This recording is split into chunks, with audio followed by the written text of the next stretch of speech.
All right, let me give it one with at least one without the mask. There we go.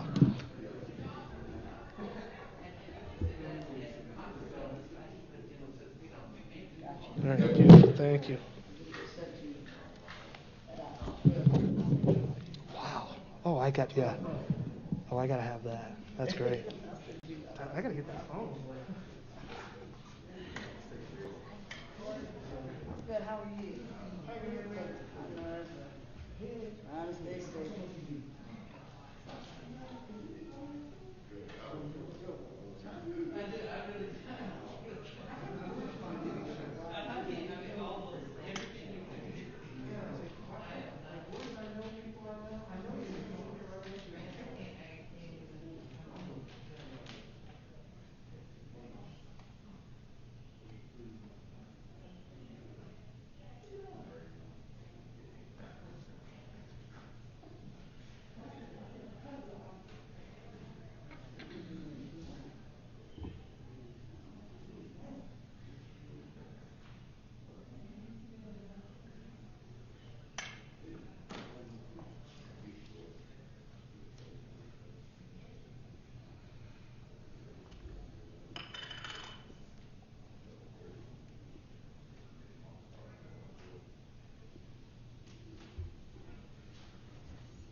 Come this way just a little bit.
Good morning, everyone. My name is Gina Ford. I'm the Communications Director for Prince George's County Executive Angela Alsobrooks. This morning, the County Executive, Dr. Carter, Ronnie Gill, our Director of OEM, and Dr. Askew are going to bring some critical updates to the community in terms of where we are in this pandemic and the steps that are going to be taken moving forward. So first, we'll hear from County Executive Alsobrooks.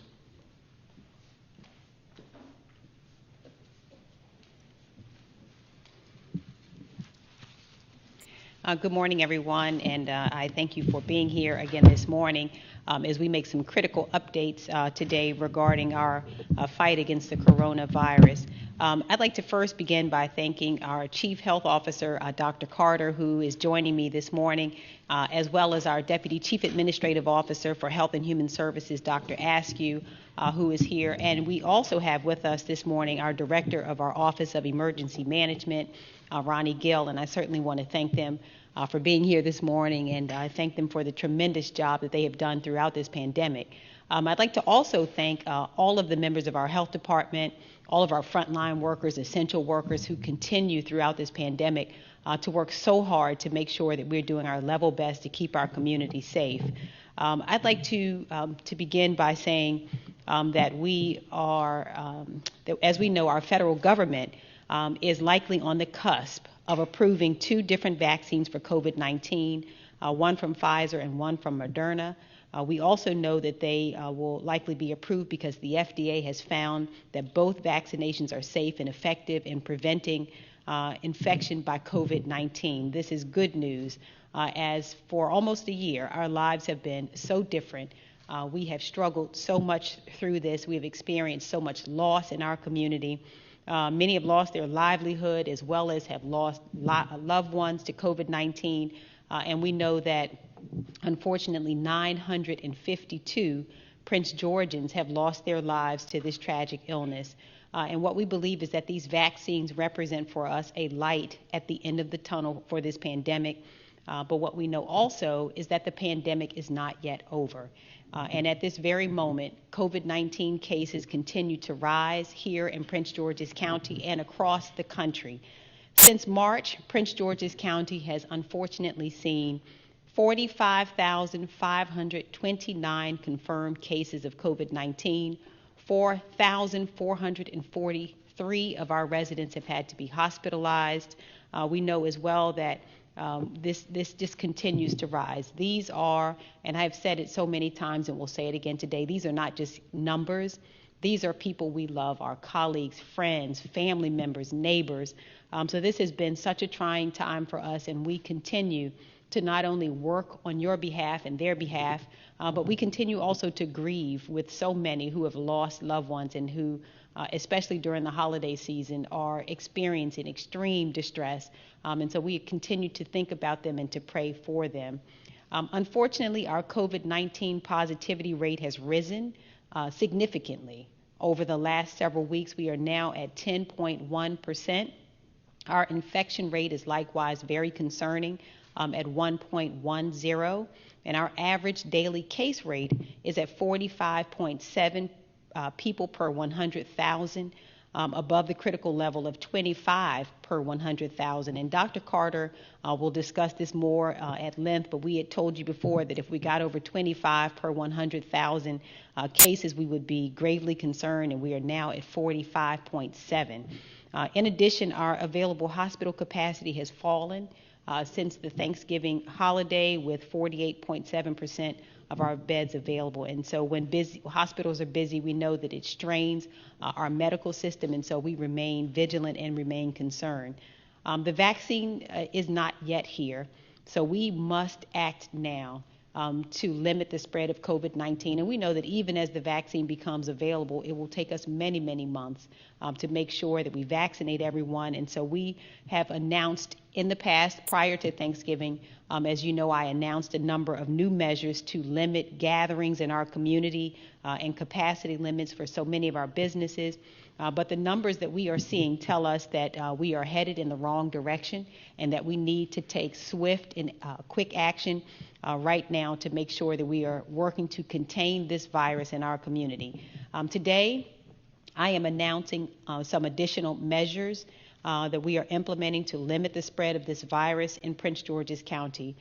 Effective next Wednesday, December 16th at 5 p.m., indoor dining at restaurants must close. Outdoor dining will be allowed at 50% capacity.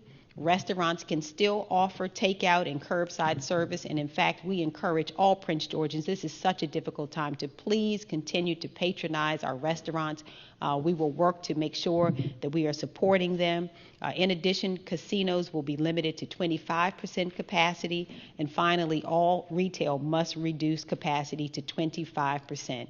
Again, even in the midst of this, we will continue to work to support all in our business community as we work to keep our residents safe. We will be looking at the ways that we will be able to continue to provide assistance and support to them.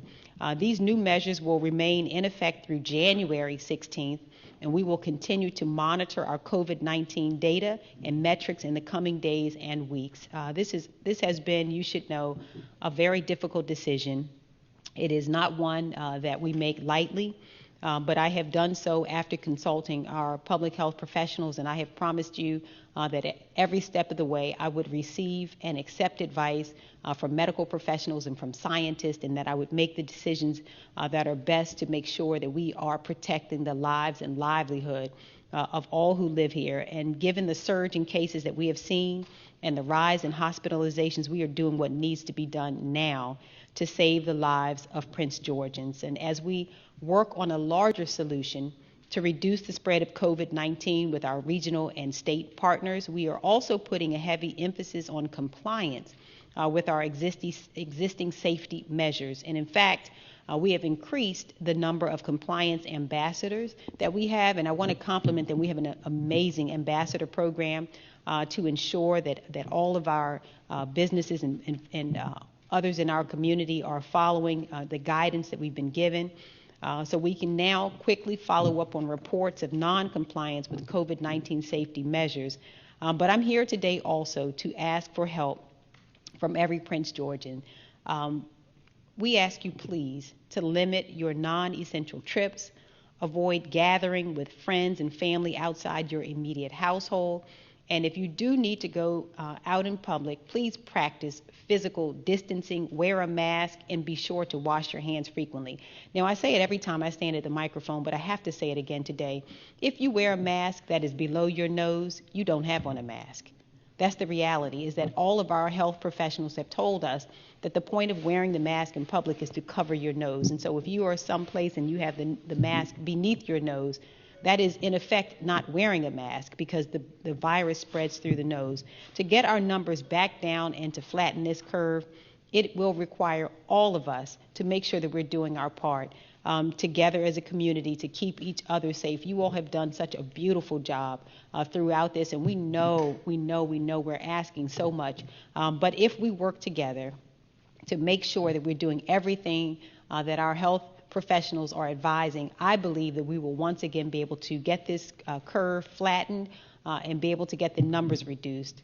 Now, today we begin to picture a future free of COVID-19, and we believe that that future is only possible because of thousands of scientists from all across the world who have risen to the challenge to develop a safe and effective vaccine that stops COVID-19. And with these vaccines, we now can see a time after all of this uncertainty where we can gather with our friends and family without worry and without masks. That's a future all of us want, but it cannot happen if we do not commit to protecting ourselves right now.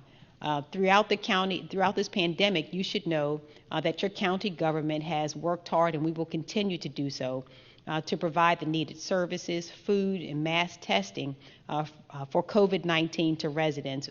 Throughout these efforts, all of our emergency management personnel and health officials have learned a great deal about the pandemic, and so we're taking advantage of what we've learned as we gear up for mass distribution of vaccines. I want to thank Dr. Carter, Dr. Askew, and Director Gill, who already have a very sound vaccination plan in place that will allow us to effectively ramp up and deliver the vaccine to residents across the county once it's available. And as a part of that plan, we recognize that there may be some hesitancy as well regarding the vaccine. And to help address the concerns of our residents, we're going to hold telephone town halls. There will be one scheduled, for example, this upcoming week, as well as virtual forums to make sure that the entire community receives the information they need to understand how this vaccine works. We want every Prince Georgian to fully understand how the vaccine will protect us from COVID-19. We know that that will take lots of communication and education, and you should expect to hear and see that from us in the coming days. When we take this vaccine, it not only protects us, but what you should know is that it protects your spouses, family, friends, neighbors, and those we worship with, those we love so much. And just as we have been together in terms of everything that we have done to follow the guidelines of public health officials and protect our neighbors, we will certainly be proud to be protected from COVID-19 through this vaccine. And so moving forward, your county government is prepared to distribute the new vaccine to those who need it. The amount of vaccine that we will receive initially will not be enough to cover the entire population. Instead, we have limited quantities that will be distributed based on need as recommended by the Centers for Disease Control. And we will distribute them to our vulnerable populations and frontline healthcare workers who will be among the first to receive the vaccine. Now, Dr. Carter will talk more about the plan in a moment. But what we know is that production of the vaccination will increase over the next few months and be more widely available in the new year. And I want you all to know, I understand you are tired. I have heard it, I've seen it. I know that you are really fatigued, but we must continue to stay the course, making sure that we are doing everything that's advised. And what I can tell you for our part is that we will continue to be truthful and honest with you. When we know information, we will share it. And if we don't know, we will say so. But we will proceed with transparency and continue to provide you with the most up-to-date information as we have since the beginning of this pandemic. Now, while there is light at the end of the tunnel, we also understand a couple of things that I want to discuss with you. One is that COVID-19 has taken an enormous emotional and psychological toll in our community. And today I am proud to announce that we are doing something to address a couple of issues that have really been unearthed by COVID-19. One is that we already knew that there were huge behavioral medicine concerns in our county, and I'm proud to announce that we have received 2 grants from the Maryland Health Services Cost Review Commission that will help us address these and other issues. I want to thank Dr. Carter, Dr. Belina Shaw, and our health department staff for helping us to obtain these grants, as well as Dave Chernoff and his team at TLC Maryland for also helping write these grants and for overseeing them on behalf of our regional partnership. I also want to thank all of our hospital system partners who will be involved in one or both of these grants, including Adventist Healthcare, Fort Washington Medical Center, Luminous Health Doctors Community Medical Center, MedStar Southern Maryland Hospital Center, MedStar St. Mary's Hospital, and the University of Maryland Capital Region Health. Now, over the course of the next 5 years, Prince George's County will receive $22.9 million for behavioral health. This is huge for us. This is the largest behavioral health grant awarded to any single county in the state by the Health Services Cost Review Commission. This funding will allow us to do a number of extraordinary things for our community. We'll enhance and expand mobile crisis teams for residents experiencing mental health issues, reducing response times. We will also create a crisis receiving and stabilization center where medically stable individuals can receive timely care coordinated by behavioral health professionals without having to go to the hospital. We will implement technological advancements to our crisis call center and mobile crisis team operation to improve electronic referral services. We will also expand a specialized technology enabled a case management system for high-risk, high-need individuals who are being discharged from the hospital. And we will expand transportation option for those with behavioral health needs who are involved in the crisis system. This is huge for us to make sure that we're caring for the mental health of our residents. And in November, our residents also approved a bond to build a mental health and addiction services facility in the county. These 2 separate projects will be highly complementary, and I'm so proud that we will have these additional resources as we work to build a singular behavioral health continuum in Prince George's County. In addition to these important advances, Prince George's County also received a grant for more than $7 million over 5 years for diabetes treatment and prevention. This is huge. We have talked about diabetes and many of the comorbidities, which we know really did impact how the coronavirus affected so many in our community, sickened us, caused many of us to die. And so the grant was awarded because of the successful implementation of the Prevention Link program through our county health department. This program allows the health department to work directly with healthcare providers to coordinate care and to ensure patients are completing diabetes prevention programs. And so this is going to be major for us. And what we know is that too often we have seen, of course, instances where Black, brown, impoverished, and disadvantaged communities pay the price for poor access to health care.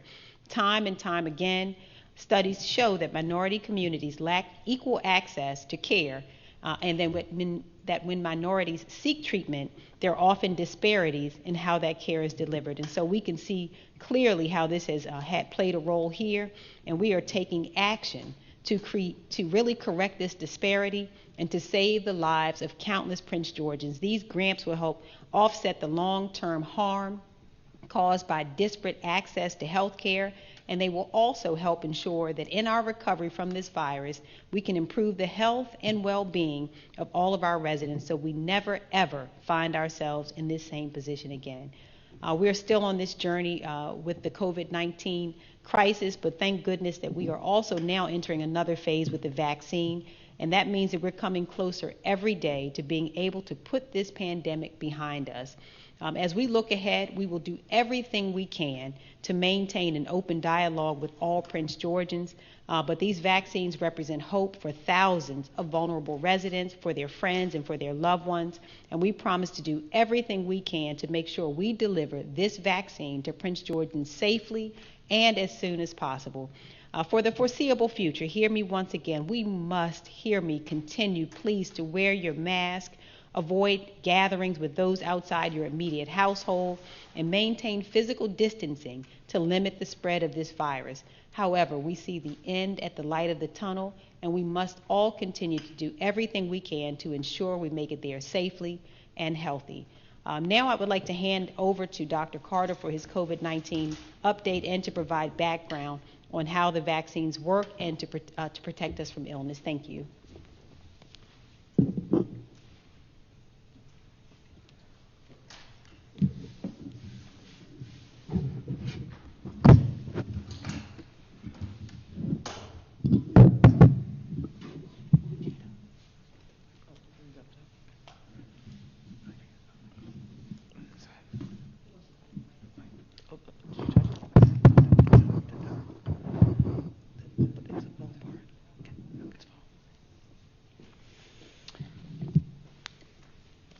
Thank you, Madam County Exec.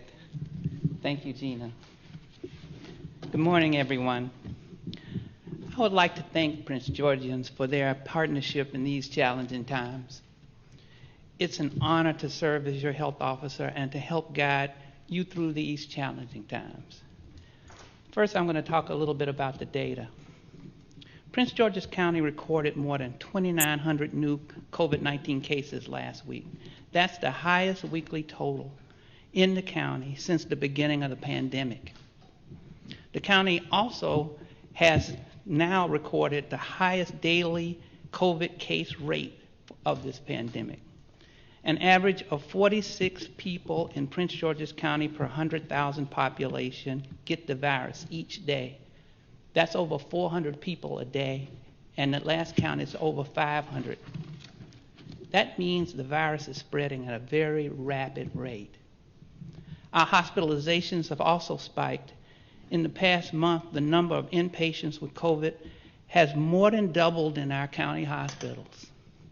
On November the 8th, there were 68 people hospitalized with COVID. On December the 8th, there was 177, and that's increasing. While the number of people hospitalized with COVID has gone up, the number has not yet reached what we were seeing back in May, and there's a reason for that. Lately, our new cases are trending younger. More people under the age of 50 are testing positive. This is an age group that has a lower hospitalization than those folks older than 50. At last check, about half of the county's overall hospital beds, including surge beds, are occupied. And patients with COVID-19 occupy 54% of our ICU bed capacity. We're monitoring this closely, especially as the holiday season continues and the winter arrives. The county's positivity rate has increased above 10%. This means that 1 out of every 10 COVID tests conducted comes back positive. Our positivity has not been this high since early June. The infection rate remains stubborn. This is the rate at which a COVID positive person passes the virus on to someone else. The county's infection rate is 1.1, and that's high. We have been over 1 for the past 2 months. So it's clear now that COVID-19 continues to spread and make our residents sick. And that's why the safety measures the county executive talked about must continue, and we need your help. Wearing a mask over your nose and mouth when you're in public will help protect you and others from the virus. Staying at least 6 feet away from people in public will help protect you and other people from the virus.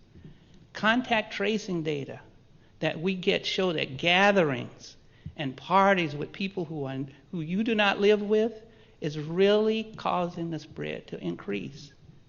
Make smart choices.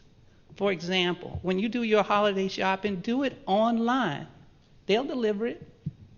Do it online.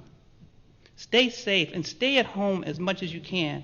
The more we reduce our chances of infection and spread, the quicker we can move away from this virus. Now, as the county executive mentioned, the FDA is on the verge of approving 1 or more COVID vaccines. Prince George's County and its health systems are expected to get our first batches before the end of the year. This is an important moment in the pandemic on many, many levels.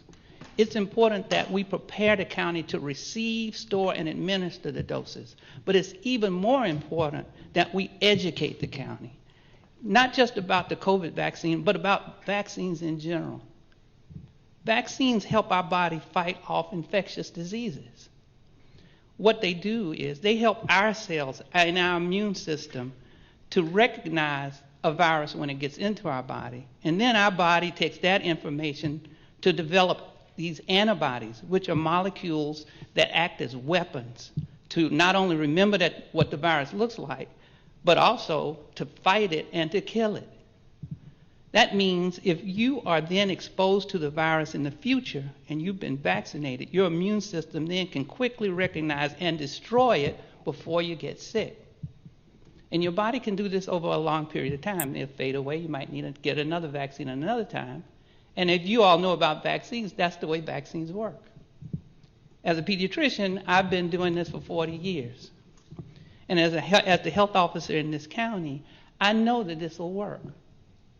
Now, if the FDA concludes a COVID vaccine is safe and effective in early clinical trials and approves it for emergency authorization, and we, myself and my colleagues, scan that information and come to the conclusion that it's safe and effective, then I'm going to take the vaccine publicly, and I'm going to say very clearly that this vaccine is safe and effective. The FDA review of a virus research is very extensive and is very rigorous, and they put in a lot of safeguards. And they make sure they continue to watch for like allergic reactions and other things. That's our job, that's their job. But in these tests that they put these vaccinations through are not easy. It's very hard to get a vaccine through and approved. So people have been looking at and scrutinizing this for a while now. Both these vaccines that have currently emerged, both Pfizer and Moderna, report their vaccines are 95% effective against COVID-19. That's a very strong and high rate. Most viral vaccines are not nearly that effective. That gives professionals like me a lot of confidence that this is going to work against COVID-19. Many are wondering how COVID-19 came to fruition so quickly. Now keep in mind, scientists had a head start on this. COVID-19 is part of the coronavirus family. Research on that family has been has been continuing for many years now. So when this new virus came, which is part of the family, and arrived in late 2019, that's why they call it COVID-19, scientists were ready to piece that puzzle together. So governments poured a lot of money into making sure that this vaccine was researched and developed well. And that just doesn't happen all the time, not that much money. Governments don't pour as much money as was poured into this research and ultimately into the clinical trials. And what the money does, it helps accelerate the research process, and it helps us to get to results quicker. We know everybody will have a different comfort level about the vaccine. Our goal is to make you feel better about it. So we're going to talk about it. This is just the beginning of our conversation with you and the beginning of the process. If the FDA approves the Pfizer or the Moderna vaccines, this first batch will be limited. It'll be a limited number of shots. We don't know for sure how many doses will initially come to Prince George's County, but we'll keep you updated on that. The health department will make sure that the vaccine is distributed and administered in a safe and phased approach. Among the first to be vaccinated will be our frontline healthcare and hospital workers. We must maintain their strength and their resiliency during this pandemic. There has to be enough staff to care for folks who get sick. So we got to vaccinate those people. Residents and staff of nursing homes and long-term care facilities are also in that first group. Nursing home residents have the highest risk for severe illness and death from COVID-19, so we've got to get to them early. Other groups expected to be vaccinated in the first phase include certain first responders, essential services workers, and our vulnerable populations, who, if exposed, are likely to get sick and could possibly die. These categories are still broadly defined. We will update you as soon as we have developed more about the specifics. I do know this: it'll be months before there's enough vaccine available for the general public. So in the meantime, that's why it's so important that we all stay strong. We got to fight through this fatigue. We got to forge ahead and do the right thing. And we know we've told you that a million times. And you've got to keep your family healthy in 2021. Thank you very much.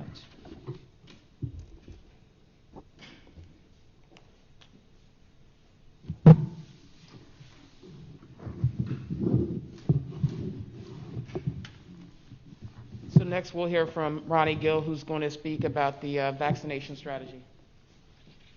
Good morning, Madam Exec.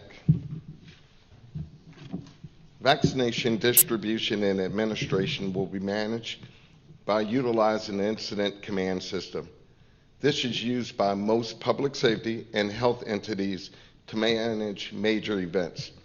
The Incident Management Team is comprised of personnel from both the Health Department and the Office of Emergency Management, as well as support personnel from county agencies and our external partners. The team is structured into 4 sections: operations, planning, logistics, finance/administration. The overall vaccination distribution and administration process will be managed through collaborative efforts by the health officer, Dr. Carter, and myself. And the day-to-day operations will be managed by all of our personnel. It is important that we operate under a standard incident management system to ensure the success of this operation. The incident management team is using CDC and local health department guidelines to plan vaccination distribution and administration based on 3-phase approach. Planning includes expanding and contracting our current testing capabilities based on a number of residents that need to be vaccinated. COVID-19 testing efforts will continue throughout the vaccination distribution and administration. Logistically, we are planning day-to-day storage and allocation of the vaccine, including obtaining the necessary resources required to maintain the vaccination once this is received from our manufacturers. We have purchased 6 ultra-cold freezers and 8 standard freezers for vaccination storage. We have also procured through a contractor for dries as a backup to this storage operation. Each vaccination site will have additional staffing. This includes clinical and non-clinical staff to support not only the permanent sites, but our mobile testing units. We have purchased enough PPE to manage both COVID-19 testing, vaccination operations, as well as to ensure the continuity of county government services. It is imperative for us to have real-time data throughout this process. WebEOC will allow us to maintain situational awareness of the vaccination sites. This will include the number of vaccinations provided daily, logistical and resource issues that may arise, site performance metrics, and miscellaneous status information. The Health Department and the Office of Emergency Management continue to work closely with the Office of Information Technology to review other tools that can assist with the vaccination planning and distribution. All vaccination sites will operate by appointment only. We will initially utilize the Wayne K. Curry Sports and Learning Complex for the first round of vaccination administration. Additionally, the Health Department will utilize 4 clinic locations to provide vaccination administration. These sites include Largo, Laurel, Cheverly, and our Clinton sites. We will continue to partner with others to assist with the vaccination. This includes working with Kaiser Permanente. We will also be operating up to 3 mobile units throughout the various locations within the county. Drive-through COVID testing will be available at the Health Department facilities in Largo and Clinton. Appointments are not required. The COVID testing will be also available at the Health Department facilities in Cheverly and Laurel, and this will be by appointment only. The county has made tremendous investments in the planning and preparation of distribution and administering of the vaccine. We're confident that we will be well equipped and ready to implement and effectively manage our vaccination plan. Lastly, as Dr. Carter stated, this will be a number of months, 6-7 months. We ask that for your patience as we navigate through this phase of the pandemic. This will be an ongoing process that will take time. We must ensure that it is done correctly and for the best interest of our residents. Thank you.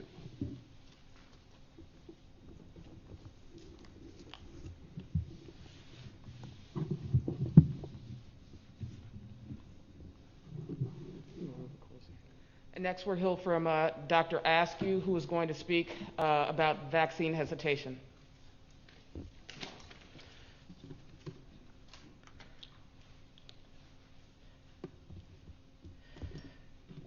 Good morning, everyone. Like Dr. Carter, I have been doing medical and public health work for decades. I am also a middle-aged black man who has grown up in this country. I was born and raised in inner-city Cleveland. And as an aside, of course, that means I'm a long-suffering Browns fan. But seriously, believe me when I tell you, I understand the questions, concerns, and misgivings many of you have regarding receiving the COVID vaccine. Let me share something with you.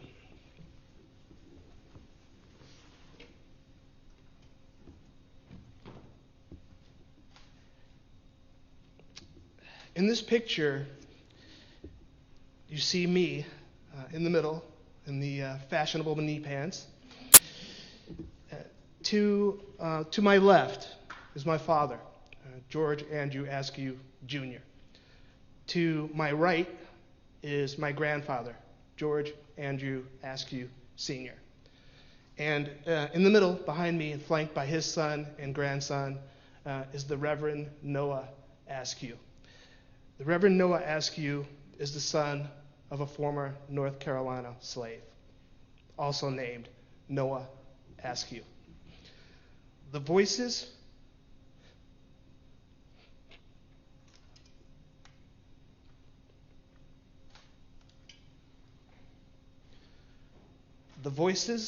of these men from slavery to today ring in my ears.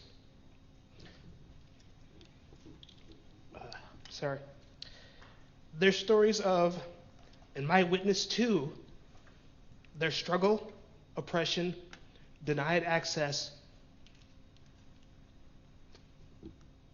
and marginalization, and my own are part of who I am and what I believe. And I can tell you, not once in my lifetime did any of these men say to me, hey, trust in your government. Trust in your government. It will always do what's in your best interest. Nor did they ever say, never question what the man is asking you to take, eat, or inject. I know many of you have similar histories and experiences, both native to this country and county, and those of you who are relatively newly arrived. What I will assure you as a public health and government official here in Prince George's County is that we will always work our hardest to promote, enhance, and preserve the health and well-being of all Prince Georgians. I know what you could be thinking when I say that.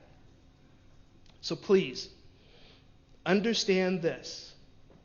When we roll out our vaccine delivery here, we will do so with the confidence that it is in the best interest of the health and well-being of the county, and we wouldn't do it unless we truly believe that to be so. Therefore, I am urging you, when the vaccine becomes available to you, join us in taking the vaccine and being proud to be protected. Thank you.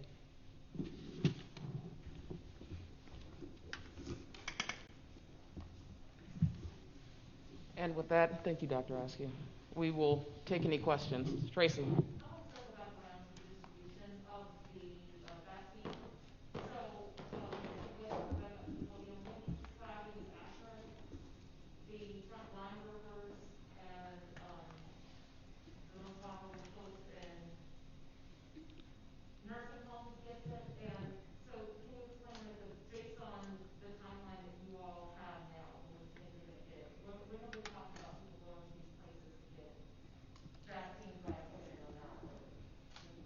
Are we talking about the general population?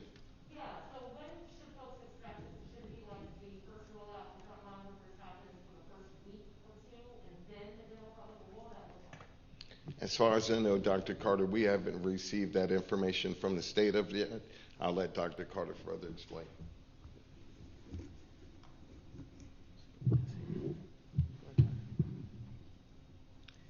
Thank you. Well, what's going to happen with the vaccine distribution is that there are several phases that we'll go through in terms of making sure that our first frontline workers at the hospital system get them, and then our nursing homes. That's that first phase, and that's going to be over a few weeks. That'll take a few weeks, and then the next phase will come where we go to the next level of people at risk, which is people who, of course, our vaccinators will be in that, but it'll be other people at risk like our firefighters, our policemen, people who have to come within 6 feet of somebody. That's when we're going to vaccinate who have to. So we're going to vaccinate all of those folks. And how, when, and where, we're still working through. And then lastly, in that same first phase, we're going to vaccinate the people at high risk. It turns out in Prince George's County, it's a lot of folks. So that's going to happen. You're going to see a gradual ramp up, and then you're going to see this huge surge. It's going to take a few months before we get to that huge surge, and then the general public. So we're still in conversation with the state about that, still in conversation with the federal government. But as we find out, you all will be the first to know. Okay. So frontline workers, people who are in nursing homes, Hospital work. Hospital. First, it goes to the hospital workers. Those are the people in the ICUs and in med surge and in emergency rooms. Hospital workers, nursing homes. Then everybody else who's a frontline worker, which includes vaccinators, people who, as I said, people who are like police, firemen, people who have to come within 6 feet of somebody. okay, and so you're looking at 2 or 3 months of dealing with this first phase before the general public gets it. Whenever it's distributed, we should be expecting like 3 months. Right, you'll start to see it really increase in about 3 months. Hopefully we can get it done quicker. The quicker we get it done, the better off we are. The quicker we get it done. There is a plan for distribution after the 3 months, but the 3-month part, you don't know exactly how you're going to be getting the vaccinations to the workers and to. Well, we know how we're going to get it. We don't know when the vaccine will come. The minute we get vaccine, we're putting it in people's arms who will take it. So What will that phase look like? The first phase, how will the distribution of the vaccine look in the first phase? in the first phase, it's going to go to the hospital systems, and they are going to give people shots. We're going to vaccinate the nursing homes, which there's a program with the pharmacies that are going to help with making sure that happens. And then it'll come to the health department, and we're going to make sure our first responders and those folks who come within 6 feet get vaccinated, and our partners. And they're all signing up to do that for us. So that's how that's going to work. We're ready to go with that. Dr. you mentioned about the confidence, and Dr. Ashley did as well in terms of vaccinations. And you mentioned about you would take it publicly when it's approved and available. Right. Express a little bit more, sir, if you could, about the confidence level you have, especially being a healthcare professional, with a few folks who are still on the edge and not trusting. Well, when they first announced that the Pfizer vaccine and then Moderna were 95% effective, that came out in a press release. That didn't come out into an article that I can read and look at the research, etc. That's what they're doing now. When that process is done by the FDA folks and people who, frankly, Dr. Askew and I both know who are at that level, and they give us the thumbs up, then we're also going to read that because it's public. And then we're going to say, we're going to move on this. How confident am I about that? I'm 98%. That 2% is me reading it. Sorry. Just follow up. Just one quick clarification. In regards, are gyms also included in the 25% capacity? They are? Okay. Just want to make sure. Thank you. Tracy? I'm sorry, go ahead, Justin. Yeah, it's kind of a follow-up, Dr. Carter. From what I understand and kind of what you were alluding to with the distribution process, when it goes to those hospital workers first, it's the hospitals that take care of that. The nursing homes, they take care of that with their own clinics that they have there. Then that first round with the actual county will be at the Wayne K. Curry Center, correct? And that's when the first responders will go? That's that plus our partners. We're partnering also with Kaiser and with other partners. Our providers in the county are signing up as we speak to help us. So we're reaching out to urgent care, all of our partners. This is all hands on deck. We've got a lot of people to vaccinate.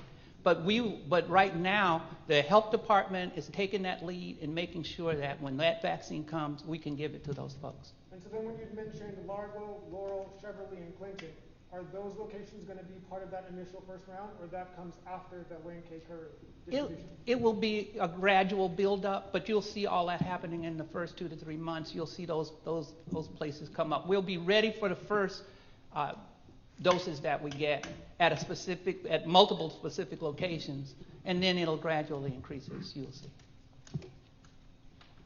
Tracy, did you have something?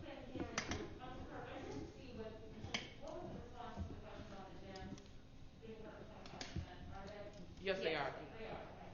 And my second question was about, we've been hearing reports of some people who have been calling their medical doctors and trying to make appointments in advance to get the vaccination, and they're saying, I'm a frontline worker, I'm going to be a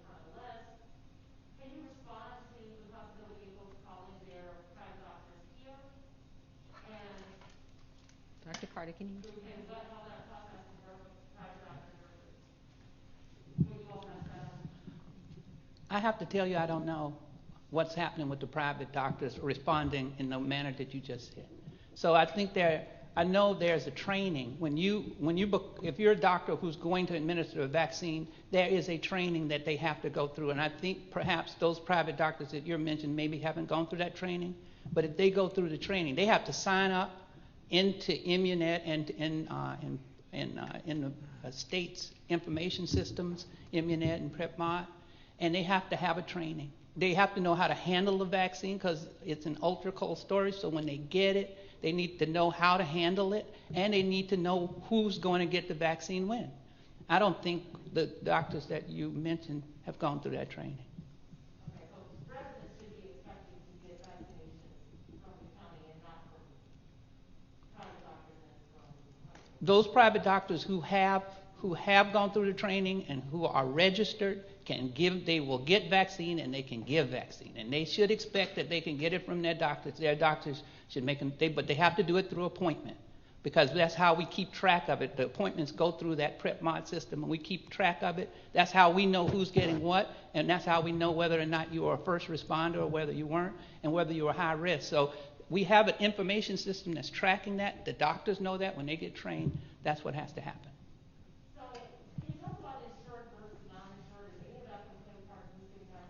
Not at all. This vaccination is free. Now, just like with the test, we can charge insurance companies for this because the insurance companies are paid from the federal government to cover the cost. But anybody who doesn't have insurance will get vaccinated. We're vaccinating everybody. We've got to vaccinate. If we could vaccinate 85% of our population, that would be ideal. But minimally, we've got to vaccinate 65% of our population. And you can imagine we've got 909,000 folks here. So you know how many people that is. So absolutely free. The government is supplying this free. And I don't want anybody to think that it isn't.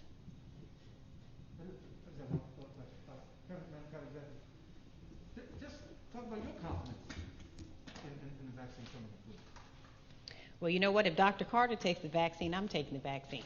So, and if Dr. Askew takes the vaccine, so in other words, when the health and medical professionals say that this is safe to take, then I'll accept that advice and I will happily take the vaccine as well. In fact, I'm looking forward to it.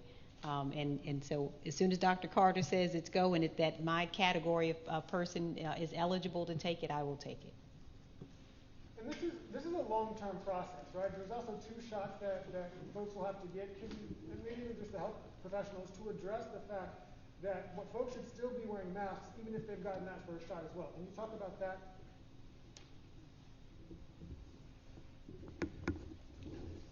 Yeah, thank you. That's it? Yes, you have to wear a mask. You're going to have to wear a mask throughout this whole process because to get to the point where the virus won't spread, like I said, you've got to immunize a lot of people. In the meantime, the virus doesn't care about any of this, so it's going to spread, so you have to wear the mask. And if we're vigilant about that for this period of time, and we're going to try to do it in 6 months, hopefully we do it quicker or maybe take a little longer, we can get to the fall or the end of the summer where we are at a different state. But you're going to have to wear the mask, and you've got to maintain the 6-foot distancing and clean the surfaces. Has there been a decision made about residents versus people who work it from who's getting the vaccination in Prince George's County? I couldn't hear you. Has there been a decision made about people who work in Prince George's County versus those who live in Prince George's County getting vaccinated here?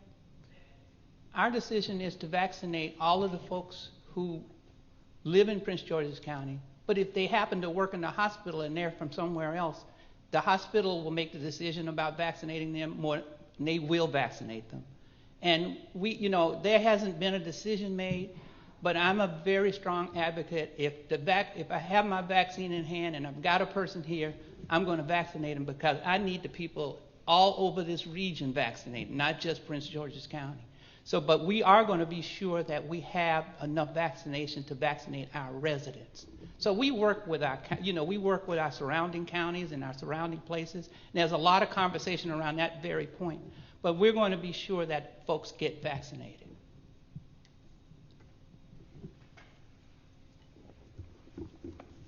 Okay, and so I just want to say briefly, as the county executive mentioned, we are launching a campaign. It's Proud to be Protected. So I will just say that you will see a lot of information come out over the next couple of weeks through social media and other platforms. We certainly want to make sure that the community is engaged, that everybody's questions are answered. And as the county executive mentioned, we'll be having a tele-town hall. That information will be put out probably by the end of this week. But everybody, thanks so much for coming.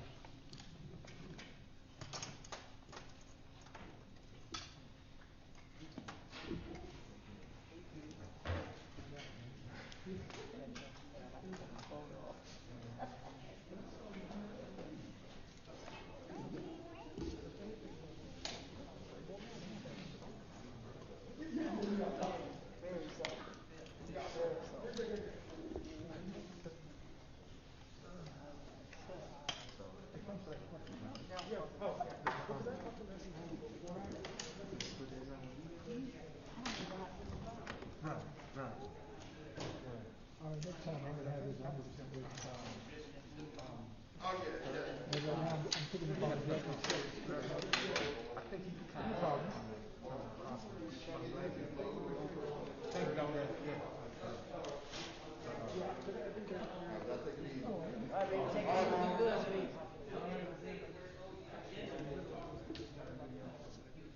Right. He's working on the county, and they'll do it.